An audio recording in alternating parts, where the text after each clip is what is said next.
Hello, my name's Mark Hayward.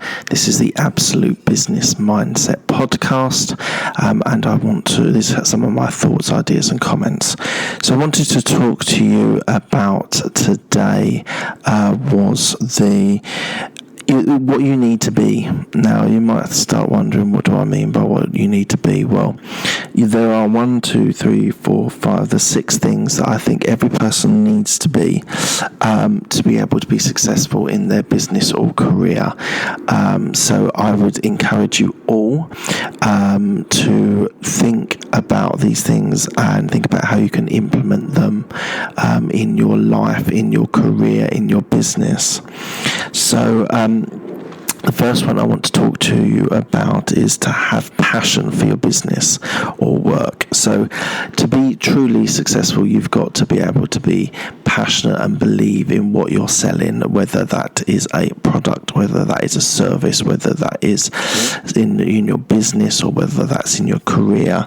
You've got to have passion for it. I was fortunate enough that I have passion for my career because I recognise that being a consultant is an incredibly rewarding thing, and I really enjoy being out there selling to clients, building software, project managing, and sort of leading for a sort of client perspective, so leading on client relationships as well. So for me, it's incredibly important to have passion for your job, career or business. If you don't, then you should definitely start thinking about alternative ways of being able to think of other things that you should be doing. So that's our first one. The second one is being authentic in yourself. So being yourself is so important. I think anyone that goes into specifically a business, if you're not being yourself and you're trying to sell something else, then you're going to really have problems, because I don't think you'll be successful in being able to deliver a business if you are not being authentic and you're not being yourself. So I think it's incredibly important to be relaxed in yourself. A lot of people in business, especially the entrepreneurial phase that people are going through at the moment, really think they need to be something else, whether they want to be a Gary V and sit there and be able to share their thoughts, but there is only one Gary V, and he's a hugely successful star, and I don't think that any of the other people that are copying him are actually doing anything as good a job as he does. And basically any sort of copying of him is not really, if you're trying to be authentic, there is only one Gary V, and therefore you should be trying to get your own thing, whatever that is. Get your own thing that is right for you, and then if you're able to then be successful with that, that's great. But trying to be someone else is a short-sighted, short-term solution, because you know that at a later stage there will be someone that will be actually authentic and selling something that you're trying to fake it with. So I would say be incredibly careful with that. The whole idea of faking it till you make it, well, yes and no. Sometimes you do need to have bravado and be the alpha male and get things done. But equally, I would prefer in my business to be more often than not doing something that I enjoy and being me, and maybe less successful than trying to be something that I'm not and being hugely successful, because it's not rewarding in your mindset, really. Number 3 is about speed and patience. So you might wonder, well, one is surely counter the other one. Actually not. What you need to be is you need to be fast to the market, and it's incredibly important that you're able to be agile. Agile in a technology sense is more what I mean, rather than sort of agile in business, which I think is a overused term at the moment. So definitely it's a thing that winds me up, is everything at the moment is agile, and that's not really what what the term is actually used is for, but I won't dwell on that too much. But you've got to be able to get faster market, get things out and ready and done as quickly as possible, be able to pivot, be able to change. The patience piece is that sometimes these things take a while. Sometimes these things grow organically rather than going viral. The people that it goes viral for are very few, and I've got more respect to people on Twitter that have got 5,000-6,000 tweets and have got whatever the number is, 1,000 or 10,000 people, rather than someone that's done one funny cat frowning whatever video and then suddenly they go viral. So for me, those are the people that I look for on Twitter when I want to support someone on Twitter.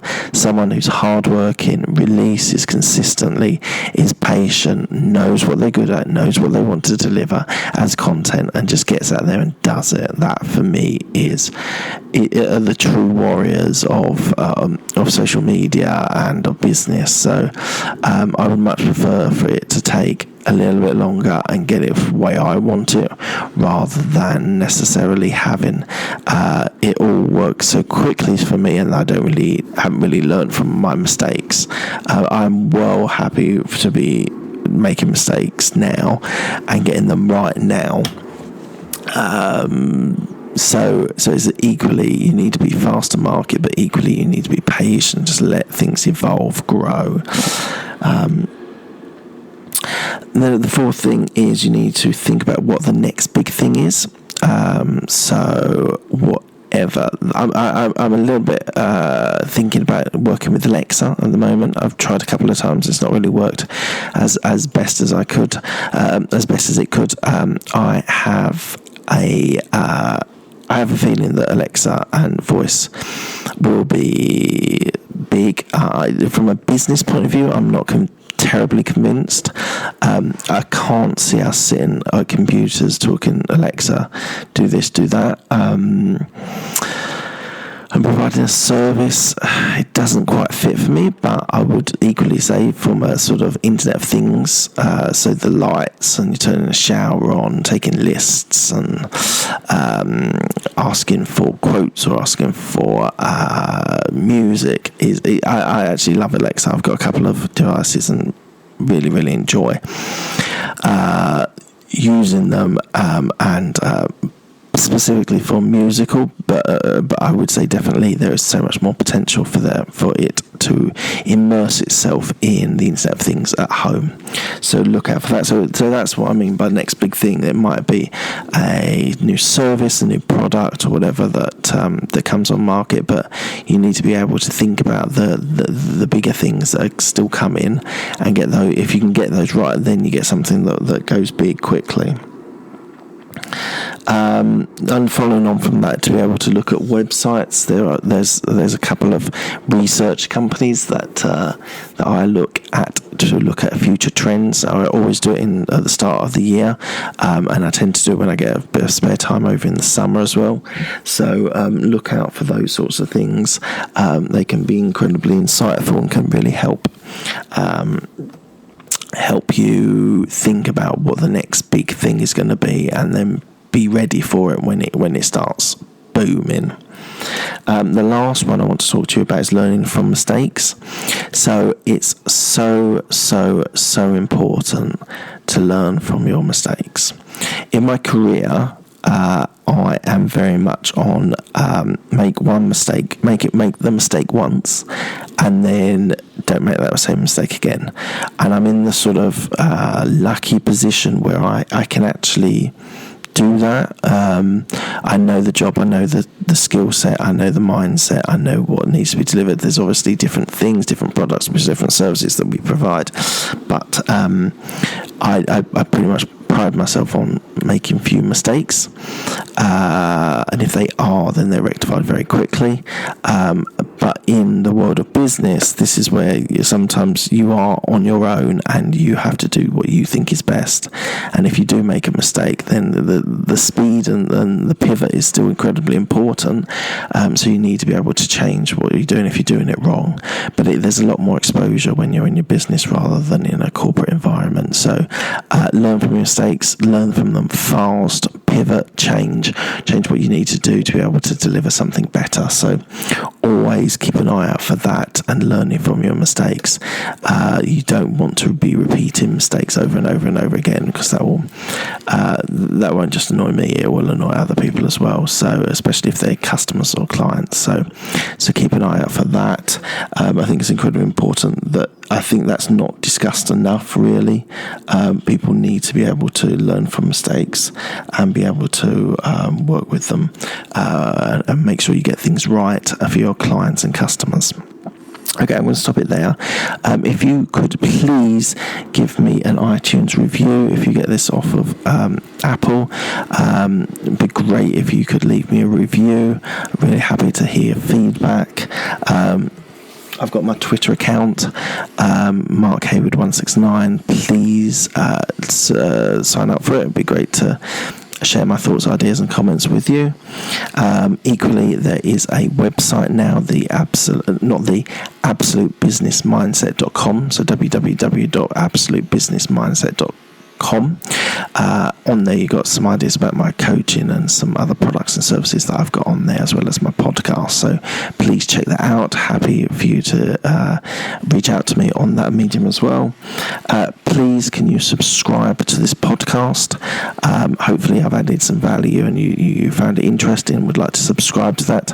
I'm releasing content on Sundays and Thursdays, so please check that out. And lastly, if you've enjoyed this, can you tell someone about the podcast? Whether it's a friend, whether it's a colleague, whether it's a family member, just tell one person about it and tell them that they should be listening to it. It'll be great help for me. So please reach out to people and tell them about the podcast. Thank you very much.